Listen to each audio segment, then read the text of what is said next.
நீங்கள் பார்த்துக் கொண்டிருப்பது AJK டிவியின் புதுவை மாலை. வணக்கம். புதுவையில் காங்கிரஸ் கட்சியின் தேர்தல் அறிக்கையை மத்திய இணையமைச்சர் நாராயணசாமி வெளியிட்டார். காங்கிரஸ் கட்சி அலுவலகத்தில் புதுவை சட்டமன்ற தேர்தலுக்கான காங்கிரஸ் கட்சி தேர்தல் அறிக்கையை மத்திய இணையமைச்சர் நாராயணசாமி வெளியிட்டார். அதனை முதல்வர் வைத்தியலிங்கம், அமைச்சர் மல்லாடி கிருஷ்ணராவ், மாநில காங்கிரஸ் தலைவர் AV சுப்பிரமணியன் ஆகியோர் பெற்றுக் கொண்டனர். அந்த அறிக்கையில் புதுவைக்கு மாநில அந்தஸ்து வழங்கும்படி மத்திய அரசை வலியுறுத்தி பெற்று 40 தொகுதிகள் பெற வழி செய்தும், 75,000 ரூபாய்க்கு கீழ் வருமானம் உள்ள குடும்பங்களுக்கு இலவச மொபைல் போன், சென்டாக் மூலம் தேர்வு செய்யப்படும் மாணவர்களுக்கு 40,000 உதவித்தொகை, மாணவர் பேருந்து கட்டணம் ரத்து செய்யப்படும், மஞ்சள் குடும்ப அட்டைதாரர்களுக்கு ₹1 வீதம் 10 கிலோ அரிசி, 10 கிலோ கோதுமை வழங்கப்படும் என்றும், மேலும் அனைத்து குடும்ப அட்டைதாரர்களுக்கும் மளிகைப் பொருட்கள் வாங்க ஆண்டுக்கு ₹1,500 மானியம் வழங்கப்படும், பொது சுகாதார அட்டை வழங்கப்படும், அனைத்து குடும்ப அட்டைதாரர்களுக்கும் பிரிட்ஜ் அல்லது குடிநீர் சுத்தப்படுத்தும் கருவி வழங்கப்படும், முதியோர் பென்ஷன் 750 ₹1,000 உயர்த்தப்படும் என்பது போன்ற அறிக்கைகளும் மற்றும் மூத்த குடிமக்களுக்கு இலவச பஸ் பாஸ், வீட்டுக்கு ஒருவருக்கு வேலை வாய்ப்பு, அனைத்து பரம ஏழை மக்களுக்கு 35 கிலோ அரிசி இலவசமாக வழங்கப்படும், விதவை பெண்களுக்கு இலவச தையல் மிஷின், ஆசிரியர்களுக்கு கவுன்சிலிங் முறை, தனி வீடு கட்டிக்கொள்ள மானியம் 2 லட்சத்திலிருந்து 4 லட்சமாக உயர்த்தி வழங்கப்படும், கூட்டுறவு பால் கொள்முதல் விலை லிட்டருக்கு ₹24 என நிர்ணயம் செய்யப்படும், மேலும் வீடு இல்லாமல் வாடகை வீட்டில் வசிப்பவர்களுக்கு கிராமம் மற்றும் நகர்ப்புறங்களில் 10,000 வீடுகள் கட்டப்படும் என்பது போன்ற அம்சங்கள் இடம்பெற்றிருந்தன. புதுவை ஜனநாயக முற்போக்கு கூட்டணி கட்சிகளின் ஒருங்கிணைப்பு கூட்டத்தில் கூட்டணி கட்சியினர் ஒருங்கிணைந்து செயல்பட வேண்டும் என்று மத்திய இணையமைச்சர் நாராயணசாமி வேண்டுகோள் விடுத்தார். புதுவை தனியார் ஹோட்டலில் ஜனநாயக முற்போக்கு கூட்டணி கட்சிகளின் ஒருங்கிணைப்பு கூட்டம் நடைபெற்றது. கூட்டத்தில் மத்திய இணையமைச்சர் நாராயணசாமி பேசுகையில், தமிழகத்தைப் போல் புதுவையிலும் காங்கிரஸ், திமுக, பாமக, விடுதலை சிறுத்தைகள் கட்சிகள் கூட்டணி கட்சிகளுடன் இணைந்து தேர்தல் களத்தில் நிற்கிறோம். எனவே காங்கிரஸ் தலைவி சோனியா காந்தி, திமுக தலைவர் கருணாநிதி, பாமக தலைவர் ராமதாஸ், விடுதலை சிறுத்தைகள் தலைவர் திருமாவளவன் ஆகியோர் இட்ட கட்டளையை ஏற்று வெற்றிக்காக கூட்டணி கட்சியினர் ஒருங்கிணைந்து செயல்பட வேண்டும் என்று பேசினார். தொடர்ந்து முதலமைச்சர் வைத்தியலிங்கம் பேசுகையில், நமது கூட்டணி கட்சிக்காக தனியாக கட்டுப்பாட்டு அறை அமைக்க வேண்டும். அப்படி அமைத்தால்தான் என்னென்ன குறைகள் என்பதை அறிந்து நிவர்த்தி செய்ய முடியும் என்று பேசினார். கூட்டத்தில் அமைச்சர் கந்தசாமி, மாநில காங்கிரஸ் தலைவர் AV சுப்பிரமணியன், மாநில திமுக அமைப்பாளர் ஜானகிராமன், துணை அமைப்பாளர் SP சிவக்குமார், சட்டமன்ற உறுப்பினர் MAS சுப்பிரமணியன், பாமக மாநில செயலாளர் அனந்தராமன், விடுதலை சிறுத்தைகள் மாநில அமைப்பு செயலாளர் பாவாணன், விடுதலை வைகைகள் தலைவர் மங்கையர்கரசன், புதிய நீதி கட்சி தலைவர் பொன்னுரங்கம், திராவிட கழக தலைவர் வீரமணி உட்பட பல கட்சிகளின் தலைவர்கள் கலந்து கொண்டனர். திமுக வேட்பாளர் திரு ஜான்குமார் உழவர்கரை தொகுதிக்கு உட்பட்ட ரெட்டியார்பாளையம் புதுநகர் பகுதியில் கூட்டணி கட்சி பிரமுகர்களுடன் தீவிர வாக்கு சேகரிப்பில் ஈடுபட்டார். அப்பொழுது பெண்கள் ஆரத்தி எடுத்து திரு ஜான்குமாரை வரவேற்றனர். ஜனநாயக முற்போக்கு கூட்டணியின் திமுக வேட்பாளர் திரு ஜான்குமார் உழவர்கரை தொகுதியில் போட்டியிடுகிறார். காங்கிரஸ், திமுக, பாமக, விடுதலை சிறுத்தைகள் ஆகிய கூட்டணி கட்சி பிரமுகர்களின் ஆதரவோடு தீவிர வாக்கு சேகரிப்பில் ஈடுபட்டு வரும் திரு ஜான்குமார் இன்று உழவர்கரை தொகுதிக்கு உட்பட்ட ரெட்டியார்பாளையம் புதுநகர் பகுதியில் தீவிர வாக்கு சேகரிப்பில் ஈடுபட்டார். அப்பொழுது வீடு வீடாக சென்று அங்குள்ள மக்களிடம் தனக்கு உதயசூரியன் சின்னத்தில் வாக்களித்து பெருவாரியான வாக்கு வித்தியாசத்தில் வெற்றி பெற செய்ய வேண்டும் என்றும், தம்மை வெற்றி பெற செய்தால் உழவர்கரை தொகுதியில் அடிப்படை வசதிகளை போர்க்கால அடிப்படையில் செய்து தருவதாகவும், மகளிர் சுய உதவி குழுக்களுக்கு வங்கி மூலம் அதிக அளவில் கடன் பெற்று தருவதாகவும், மேலும் இளைஞர்களுக்கு வேலைவாய்ப்பை ஏற்படுத்தி தருவதாகவும், மேலும் சுத்திகரிக்கப்பட்ட குடிநீர் கிடைத்திட நடவடிக்கை எடுப்பதாகவும், மின் பற்றாக்குறையை போக்கவும், தொகுதி மக்களின் வாழ்க்கை தரம் உயரவும் தாம் உறுதுணையாக இருப்பேன் என்று கூறினார். இன்று உழவர்கரை தொகுதிக்கு உட்பட்ட ரெட்டியார்பாளையம் புதுநகர் பகுதியில் கூட்டணி கட்சியான காங்கிரஸ், பாமக, விடுதலை சிறுத்தைகள் ஆகிய கட்சி பிரமுகர்கள் மற்றும் திமுக பிரமுகர்கள் ஆகியோர் ஆதரவோடு வீடு வீடாக சென்று வாக்கு சேகரித்த திமுக வேட்பாளர் திரு ஜான்குமாருக்கு பெண்கள் ஆரத்தி எடுத்து வரவேற்றனர். மேலும் தங்களது ஆதரவினையும் தெரிவித்தனர். மேலும் ஊர் இளைஞர்கள் பட்டாசு வெடித்தும் ஆள் உயர மாலை அணிவித்தும் திமுக வேட்பாளர் திரு ஜான்குமாரை வரவேற்றனர்.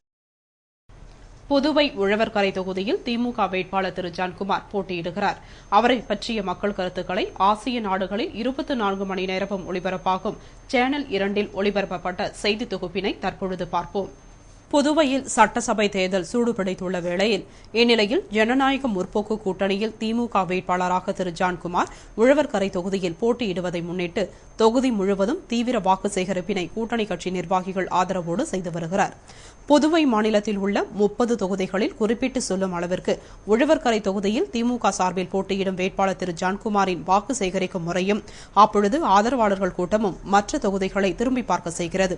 இந்நிலையில் ஆசிய நாடுகளில் 24 மணி நேரமும் ஒளிபரப்பாகிக் கொண்டிருக்கும் சேனல் 2 திரு ஜான்குமார் பற்றிய மக்கள் கருத்துக்கள் ஒளிபரப்பானது. அதனை புதுவை மக்களாகிய நீங்கள் தெரிந்து கொள்ள வேண்டும் என்பதற்காக தற்பொழுது அதனை எமது ஏஜேகே மற்றும் ரீனா நெட்வொர்க்கில் ஒளிபரப்பு செய்கிறோம். நல்லா செஞ்சிருக்காரு. எங்க தொகுதியில அதே மாதிரி நல்லா செய்யணும். டிவில பத்தி நல்லா விளம்பரம் எல்லாம் கொடுக்குறாங்க அவங்க. அதே மாதிரி எங்க ஊருக்கு வயசானவங்க எல்லாம் நிறைய பேர் இருக்காங்க. அவங்களுக்கும் உதவி பண்ணணும். எங்க ரோடு இந்த இது கால்வாய் இதெல்லாம் சரி பண்ணணும். அவரு ஏழை மக்களுக்கு எதாவது நல்லா செஞ்சா நல்லா இருக்கும். ஆமா, எங்களுக்கு எங்க மக்களுக்கு எங்க இளைஞர் மக்களுக்கு ஏதாவது வேலை வாங்கி கொடுக்கணும். அவங்கெல்லாம் வந்து வேலை இல்லாம இதை கம்பெனி பசங்க கம்பெனி வேலை செஞ்சுக்கிறாங்க. எல்லா ஊர்லயும் கவர்மெண்ட் வேலையா இருக்கிறாங்க. மக்கள் எங்க குழுக்கு செய்யணும். எங்க சுயஉதவி குழுவுக்கு ஏதாவது உதவி பண்ணணும். அவர் நெல்த தொழில் நல்லா பண்ணுகிறாரு. அதே மாதிரி இங்க உழவர் தொழில் நல்லா போனாருன்னு எதிர்பார்க்கிறோம். வேற ஒன்றும் இல்லை. வந்தா நாங்கள் செய்வோம். நல்லா இருக்கும். ஜான்குமார் வந்தார்னு சொன்னால் இங்கே இருக்கிற இளைஞர்களுக்கெல்லாம் நல்ல வாய்ப்புன்னு கொடுக்கணும்படி அவரை மிக பணின்பட கேட்டுக்கொள்கிறோம்.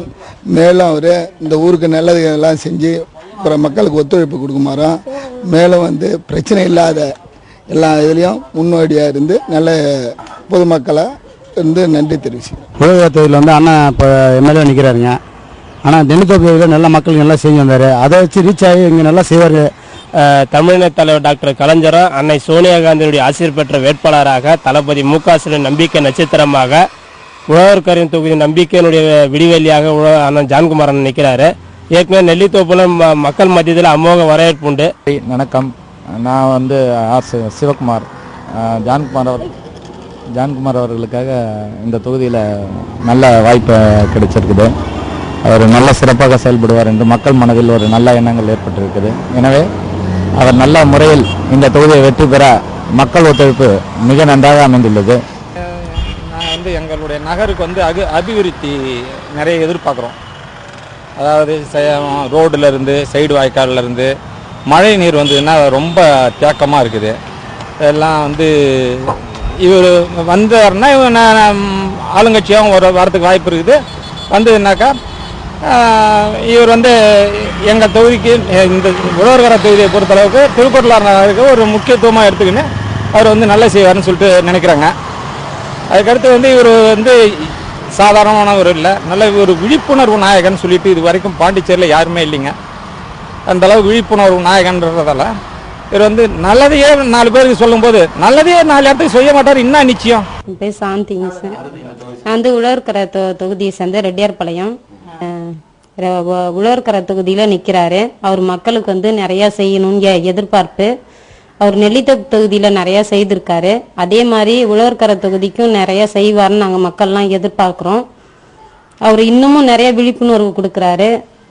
எங்களுக்கு இன்னும் நிறைய செய்வாருன்ற ஒரு நம்பிக்கை வருது. இந்த தொகுதி செஞ்சாருனாக்கா அதை பற்றி நம்ம கேட்கக்கூடாது.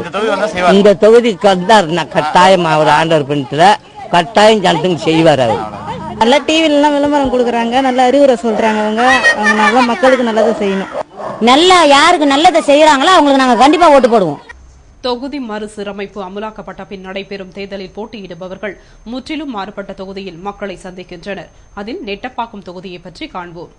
பொது தொகுதியாக இருந்த நெட்டப்பாக்கம் தொகுதி மறுசீரமைப்பில் தனி தொகுதியாக மாறியுள்ளது. இந்த தொகுதியில் கூடுதலாக மறைந்து போன குருவிநத்தம் தொகுதியில் இருந்த பனையடிக்குப்பம், மணமேடு, கரையாம்புத்தூர் ஆகிய கிராம பஞ்சாயத்து பகுதிகள் சேர்க்கப்பட்டுள்ளன. இதுவும் முழுக்க முழுக்க கிராம பகுதிகள் நிறைந்த தொகுதியாகும். தொகுதி மறுசீரமைப்புக்கு முன்பு இந்த தொகுதியில் 19,415 வாக்காளர்கள் இருந்தனர். இப்பொழுது இத்தொகுதியில் வாக்காளர்கள் எண்ணிக்கை 27,314 உயர்ந்துள்ளது. வாக்குச்சாவடி அதிகாரிகள் மற்றும் வாக்குப்பதிவு அலுவலர்கள் தேர்தல் நடத்தும் அதிகாரியால் நடத்தப்படும் 2ஆம் கட்ட பயிற்சி வகுப்பில் தவறாமல் கலந்து கொள்ள வேண்டும் என்று மாவட்ட தேர்தல் அதிகாரி ராகேஷ் சந்திரா உத்தரவிட்டுள்ளார். இது தொடர்பாக மாவட்ட தேர்தல் அதிகாரி ராகேஷ் சந்திரா கூறுகையில், எதிர்வரும் சட்டமன்ற தேர்தலுக்கான வாக்குப்பதிவை அமைதியான முறையில் செவ்வனே நடத்தும் பொருட்டு மக்கள் பிரதிநிதித்துவ சட்டத்தின் கீழ் என்னால் நியமிக்கப்பட்ட வாக்குச்சாவடி அதிகாரி, வாக்குப்பதிவு அலுவலர் நிலை 1, 2, 3 ஆகியோருக்கு 2ஆம் கட்ட பயிற்சி வரும் 3ஆம் தேதி நடைபெறவுள்ளது. அவர்களுக்கான அழைப்பு கடிதங்கள் இன்று முதல் அனுப்பப்பட உள்ளன. எனவே சம்பந்தப்பட்ட அரசு துறை தலைவர்கள், அதிகாரிகள், அரசு நிறுவன அதிகாரிகள், தேர்தல் கூடுதல் பணிக்கு தேர்ந்தெடுக்கப்பட்ட தங்கள் அலுவலர்களை பயிற்சிக்கு ஆஜராகும்படி அறிவுறுத்தி வழக்கமான அலுவல் நடைமுறைகளுக்கு காத்திராமல் பணி உத்தரவு கிடைத்த அன்றே சம்பந்தப்பட்ட ஊழியர்களிடம் ஆணை வழங்கும்படி கேட்டுக் கொள்ளப்படுகிறார்கள் என்று கூறிய அவர், சம்பந்தப்பட்டவர்கள் 2ஆம் கட்ட பயிற்சி வகுப்பில் தவறாமல் கலந்து கொள்ள வேண்டும் என்றும், தவறும் பட்சத்தில் மக்கள் பிரதிநிதித்துவ சட்டத்தின் கீழ் தக்க நடவடிக்கை எடுக்கப்படும் என்றும் எச்சரித்து கூறியுள்ளார். இத்துடன் செய்திகள் நிறைவடைந்தன. வணக்கம்.